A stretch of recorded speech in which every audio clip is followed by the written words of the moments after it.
On our seventh and final example, we're going to complete the table with the function f of x is equal to 2x squared minus 3x plus 7 with the x values of -3, 0, 5, and 10. This is a unique little problem to us on this lesson in that in our function we have more than one x showing. And yes, as stated in the introduction, we have to replace both of these x values every time we are examining our function. So let's set up our framework to help us out. That means that we are going to have 2 times something squared minus 3 times something plus 7. And we're going to do that all 4 times because there are 4 rows on our table. And you might think, well, this is cumbersome. Why are we writing it out with this blank space for each row? We are averting mistakes and problems and confusion by just having a nice steady framework to begin with.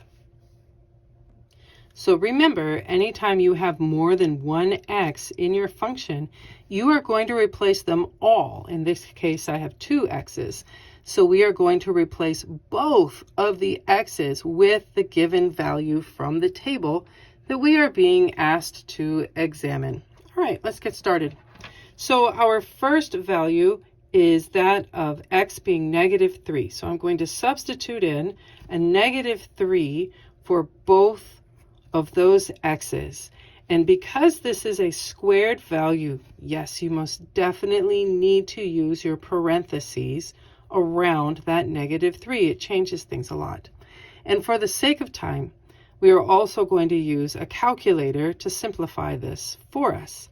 So 2 times -3 that has been squared minus 3 times -3 plus 7 has an output, an f of x value of 34.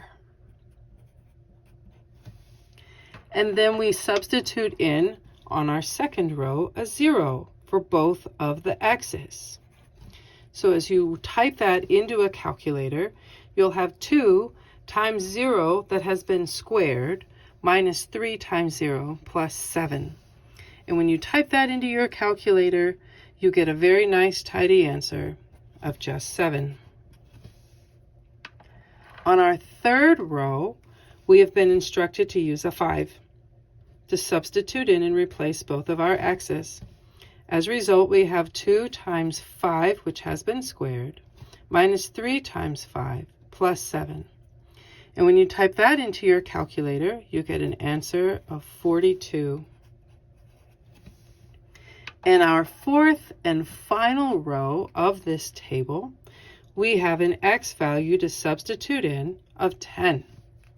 So we put that in for both of the x's, and we type carefully into your calculator 2 times a 10 that has been squared minus 3 times 10 plus 7. And you end up with a final value of 177. So where x is 10, f of x is equal to 177. And there you go.